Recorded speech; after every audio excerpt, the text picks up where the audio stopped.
कुछ महीनों पहले नेपाल के रिमोट एरिया में 9000 फीट ऊंचे पहाड़ की चोटी पर ये हॉस्पिटल कुछ ऐसा दिखता था। इतनी दूर रहने की वजह से इस कम्युनिटी में बिजली नहीं है, मतलब स्थानीय डॉक्टर्स अच्छे मेडिकल इक्विपमेंट तक नहीं पहुंच पाते और अक्सर उन्हें सिर्फ टॉर्च और बहुत ही बेसिक टूल्स का इस्तेमाल करके अंधेरे में सर्जरीज और कॉम्प्लेक्स मेडिकल प्रोसीजर्स परफॉर्म करनी पड़ती हैं। बेहतर देखभाल की जरूरत पड़ने पर एक बेहतर मेडिकल फैसिलिटी तक पहुंचने में घंटों लग सकते हैं। इन प्रॉब्लम्स की वजह से कई मौत और मिसकैरेजेस भी हुए हैं। तो हमारे long term partners give power, जिनके साथ हम अपने पिछले 3 फिलैंथ्रोपी वीडियोस में काम कर चुके हैं, उन्होंने डैन और डैरेन को इस समस्या का हल ढूंढने में मदद करने के लिए खोलोग्विन की यात्रा पर चलने को कहा, जहां उनका धूमधाम से स्वागत किया गया पृथ्वी पर सबसे खूबसूरत जगहों में से एक में। पहली सुबह डैरेन की मुलाकात संजय नाम के एक स्थानीय गिव पावर इंजीनियर से हुई, जिसने उसे नीरा के बारे में एक दुखद कहानी सुनाई। उस गांव की एक महिला जिसने ठंड के मौसम में मेडिकल फैसिलिटीज और इक्विपमेंट की कमी के कारण अपने बच्चे को खो दिया था। उसे सबसे करीब के बर्थिंग सेंटर तक बारिश में चल के जाना पड़ता था और क्योंकि बर्थिंग सेंटर दूर था, इसलिए वो सेंटर तक नहीं पहुंच सकी और उसे बच्चे को खोना पड़ा। और सरकारी फंडिंग की कमी के कारण इस अस्पताल को कम से कम 2030 तक बिजली नहीं मिलेगी। अगर अस्पताल अच्छी बर्थिंग फैसिलिटी के साथ चालू होता तो फिर मामला पूरी तरह से अलग होता। डैरेन जानते थे कि हमें जल्दी कुछ करना होगा ताकि ऐसा दोबारा ना हो, तो वो मेलिसा से भी मिले, ग्रीन प्रोग्राम की फाउंडर, जो इस विशाल प्रोजेक्ट को पूरा करने में मदद करने के लिए ढेर सारे स्टूडेंट्स और वॉलंटियर्स को लेकर आई।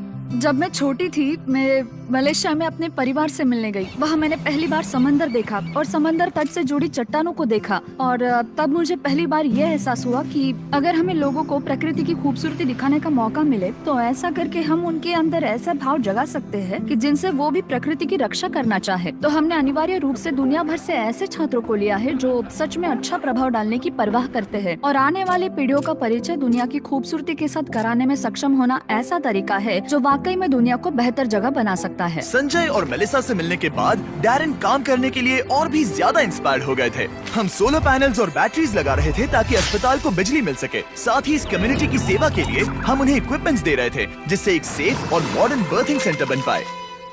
ठीक है, हम पहले दिन के लिए तैयार हैं। 3, 2, 1 फिलैंथ्रोपी।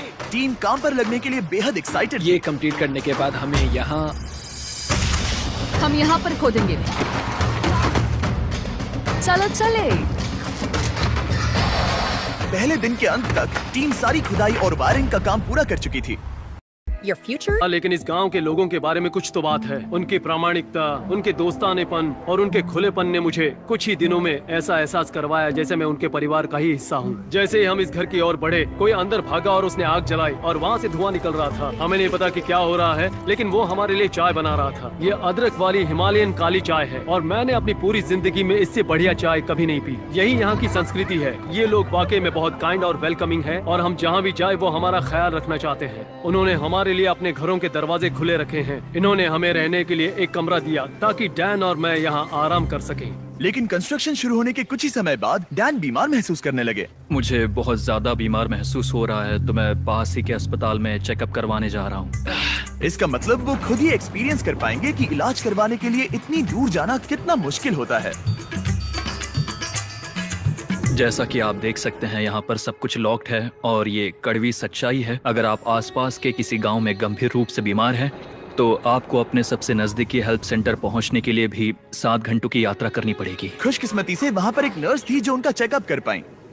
ये है कारुणा, जो स्थानीय कस्बे खोला गाँव में एक नर्स है। ये मेरी चेकअप करने आई है। लेकिन क्योंकि बिजली नहीं है, इसीलिए वो सिर्फ बेसिक चेकअप ही कर पाई। वो इस नतीजे पर पहुंची कि डैन की तकलीफ है गाठी। हाँ, मुझे गाठी हुआ है, जो एक दुर्लभ नेपाली बीमारी है। दरअसल ये मामूली सर्दी जुकाम है।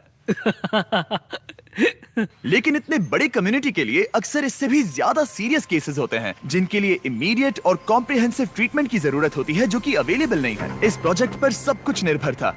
टीम पहले से ही दबाव महसूस कर रही थी, इसलिए जब तक डैन आराम करता, टीम ने काम जारी रखा।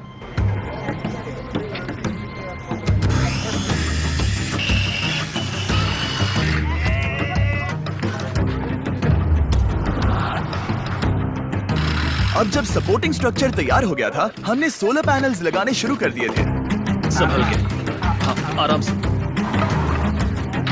टीम की कड़ी मेहनत के कारण हम स्केड्यूल के आगे थे, तो डैरन ने संजय के बारे में और जानने के लिए समय निकाला। जब मैं ऊपरी हिमालय में काम कर रहा था और उपकरणों की मरम्मत कर रहा था, तो हमें पता चला कि इस गांव में बिल्कुल भी बिजली नहीं है। और जब हम यहाँ पहुँचे तो मैंने देखा कि एक बच्चा सोया था और वहाँ एक लकड़ी के बॉक्स में आग लगाई गई थी।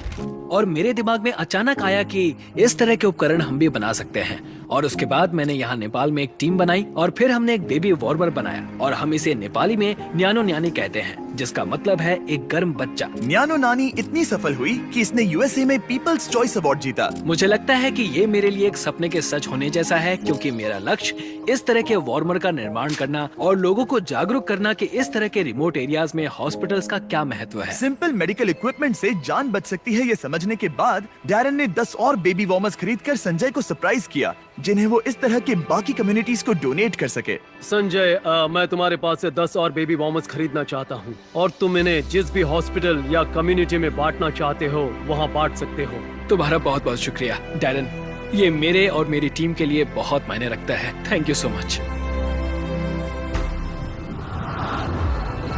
सिर्फ एक दिन बचा था, हम कंस्ट्रक्शन पूरा करने के बहुत करीब थे और पूरी टीम आखिरी सोलर पैनल पर साइन करने के लिए एक साथ आई।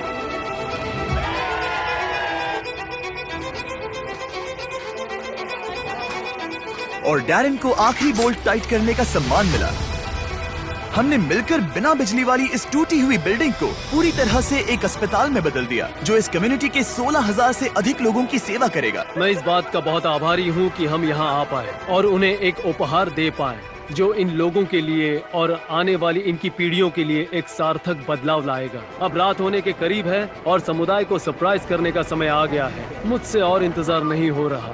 पहली बार लाइट को जलती देखने के लिए पूरा गांव अस्पताल के यहाँ इकट्ठा हुआ। सब लोग तैयार हैं? 3, 2, 1।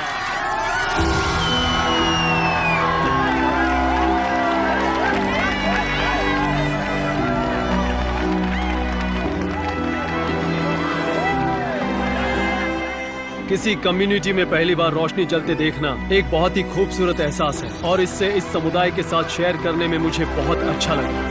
अगली सुबह संजय ने नीरा को वापस अस्पताल बुलाया ताकि वो उसे अपने बेबी वार्मर्स के साथ सभी नए इक्विपमेंट्स भी दिखा सके।